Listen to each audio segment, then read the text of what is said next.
Hi, and welcome to the monthly preview of the June issue of The Banker. I'm Joy Macknight, Deputy Editor, and I'm here with Stefanie Linhardt, Europe Editor. Stefanie, for the cover story this month, you've been really looking at the different business environments across Europe.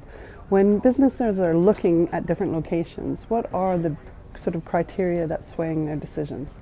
Well, there's a whole host of different factors that are being considered. There's some soft factors like employment, finding the right people to work for you, like finding the right real estate to live in. But there's also some hard factors. And in the article, we have more focus on the hard factors, which is the taxation environment, which is labour law, and sort of the jurisdiction and insolvency regime. And depending on what kind of company you are, different things make more of an issue for you.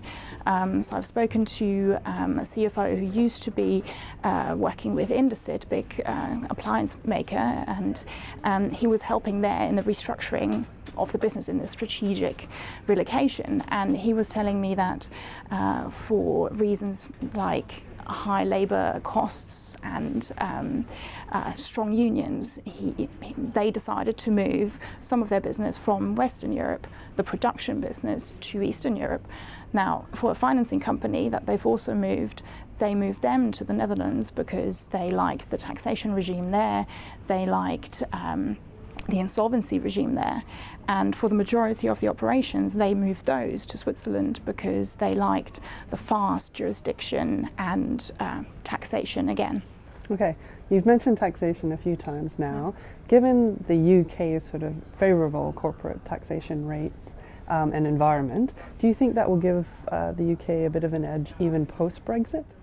Well, the UK, as you say, at the moment has the lowest corporation tax within the G7, and the government at the moment is planning to lower the 19% at the moment to 17% by 2020.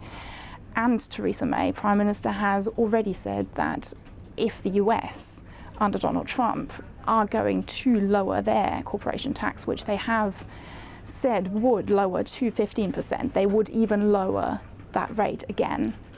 Now, corporation tax is not everything, and it depends as well on what kind of business you're looking at, because if you're looking at a financing business, actually the best place to be is not the UK, it's more Luxembourg or the Netherlands. And taxation lawyer I've spoken to mentioned to me as well, do not forget personal tax, because high personal tax rates, especially for higher earners, are quite a turn-off, let's say, when moving businesses, because it'll be the chief executives who will have to pay the higher rates. Now, that all bearing in mind, we're still in the process of a general election in the UK, and Labour, should they come into power, would like to raise both the corporate tax rate and the personal tax rate in the UK. But then again, corporation tax, any tax, that's not all, especially if you're losing the access to the single market. And when you were looking at the different markets in Europe, how much harmonisation is there across the European landscape in terms of other things like workers' rights or insolvency, laws and things like that? The EU, the European Commission, has been looking at harmonising a lot, but especially these three areas of taxation, labour laws, and sort of insolvency regime are quite particular for every country and national concern, really. They have been trying to do some harmonisation in all these areas. So in taxation, we've seen a move to try and avoid tax avoidance and double taxation, bring that into a better position. And also the European Commission is at the moment working on a proposal to come up with a common corporate tax rate, which is not something that's at the moment really happening, so we still need to wait and see if countries are going to agree with that. On the labour law side, we've seen some initiatives to improve workers' rights, including the Working Time Directive.